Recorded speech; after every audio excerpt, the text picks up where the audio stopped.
आदरणीय बंधुओं, माताओं व मेरी प्यारी बहनों, राधे राधे। आपका हमारे इस YouTube चैनल पर बहुत बहुत स्वागत है। बंधुओं, आज हम इस वीडियो में फाल्गुन कृष्ण पक्ष में आने वाली विजया एकादशी की कथा सुनेंगे, जिसे सुनने सुनाने से भगवान श्री हरि की कृपा से मनुष्य को प्रत्येक कार्य में सफलता प्राप्त होती है। कथा सुनने के बाद यदि आप हमारे चैनल पर नए हैं तो कृपया हमारे चैनल को सब्सक्राइब करें, बेल आइकन को प्रेस करें ताकि हमारी वीडियो की नोटिफिकेशन सबसे पहले आप तक पहुंचे। वीडियो को शेयर व लाइक भी जरूर करें। धर्मराज युधिष्ठिर बोले, हे केशव, फाल्गुन कृष्ण पक्ष की एकादशी का क्या नाम है, क्या महत्तम है, क्या कथा है, आप कृपा कर मुझे बताइए। भगवान बोले, हे धर्मराज, फाल्गुन कृष्ण पक्ष की एकादशी का नाम विजया एकादशी है। इस एकादशी का व्रत करने वाला सदैव विजयी रहता है। मैं इस व्रत की कथा तुमसे कहता हूँ। आज तक मैंने इस व्रत की कथा किसी को नहीं कही। तुमसे पहले देव ऋषि नारद ने यह कथा ब्रह्मा जी से सुनी थी।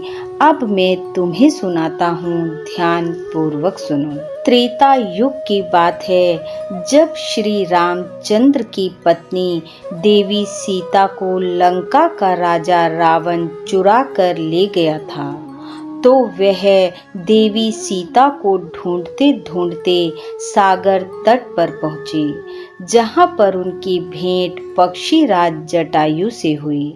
जटायु ने उन्हें बताया कि देवी सीता को सागर पार लंका नगरी का राजा रावण ले गया है और उसने उन्हें अशोक वाटिका में रखा है। सीता जी का वृतांत श्री रामचंद्र जी को सुनाकर जटायु भी मृत्यु को प्राप्त हो गया। फिर रामचंद्र जी की सुग्रीव से मित्रता हो गई और वानर सेना इकट्ठी हुई।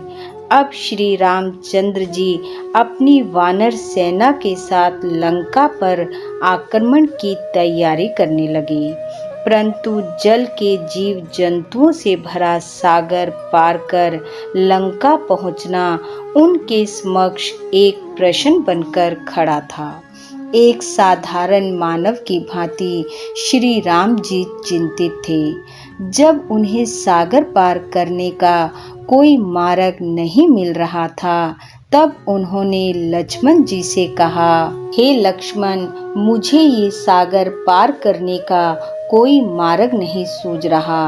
अगर तुम्हारे पास कोई मार्ग हो तो बताओ। तब लक्ष्मण बोले, प्रभु, आप स्वयं सर्व सामर्थ्यवान हैं, आपसे कोई बात छिपी नहीं है। फिर भी मैं कहूँगा कि यहाँ से आधा योजन दूर एकलव्य मुनि रहते हैं। हम उनके पास जाकर उनसे ही कोई हल पूछते हैं। लक्ष्मण जी के इस सुंदर वचन को सुनकर दोनों भाई एकलव्य मुनि के आश्रम में पहुँचे। मुनि को प्रणाम कर अपना प्रश्न उनके समक्ष रखा। तब रामचंद्र जी को पुराण पुरुषोत्तम जानकर मुनि यह समझ गए कि किस कारण से इन्होंने मनुष्य देह धारण किया है। तब मुनि बोले, हे राम, मैं सब व्रतों में उत्तम व्रत तुमसे कहूँगा, जिसके करने से तुम्हारी शीघ्र विजय हो जाएगी और राक्षसों सहित लंका को जीतकर विशेष कीर्ति को प्राप्त करोगे। मुनि बोले, फाल्गुन कृष्ण पक्ष में विजया नाम की एकादशी होती है। तुम एकाग्र मन से इस व्रत को करो। इस व्रत को करने से तुम वानरों सहित इस समुद्र को पार कर जाओगे और निश्चित ही तुम्हारी जीत होगी। हे राम, इस व्रत की फलदायक विधि को सुनो। दशमी के दिन एक वेदी बनाकर उस पर सप्त धान रखना। फिर उस पर सोने, चांदी, तांबे अथवा मिट्टी का कलश स्थापित करना।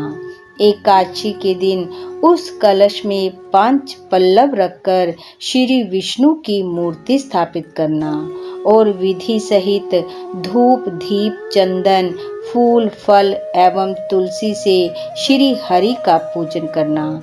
भक्ति भाव से दिन को व्यतीत करना। रात को मूर्ति के सम्मुख जागरण करना। द्वादशी के दिन उस कलश को मूर्ति सहित विद्वान ब्राह्मण को दे देना। हे राम, इस विधि से सेना सहित यत्न पूर्वक इस व्रत को करो, इससे तुम्हारी अवश्य विजय होगी। इस वचन को सुनकर रामचंद्र जी ने विधि पूर्वक इस व्रत को किया और लंका के राजा रावण को हराकर विजय प्राप्त की। इस प्रकार हे राजन, जो मनुष्य श्रद्धा युक्त भाव से इस व्रत को करेंगे, इसकी कथा को पढ़ेंगे, सुनेंगे, वे दूसरों को सुनाएंगे, उनकी इस लोक और परलोक में सदैव विजय होगी। बोलो विष्णु भगवान की जय। बंधुओं, भगवान श्री हरि की कृपा आप व आपके परिवार पर सदैव बनी रहे। आपका घर आंगन खुशियों से महकता रहे। इन्हीं शुभकामनाओं के साथ आप सबका बहुत बहुत धन्यवाद। राधे राधे।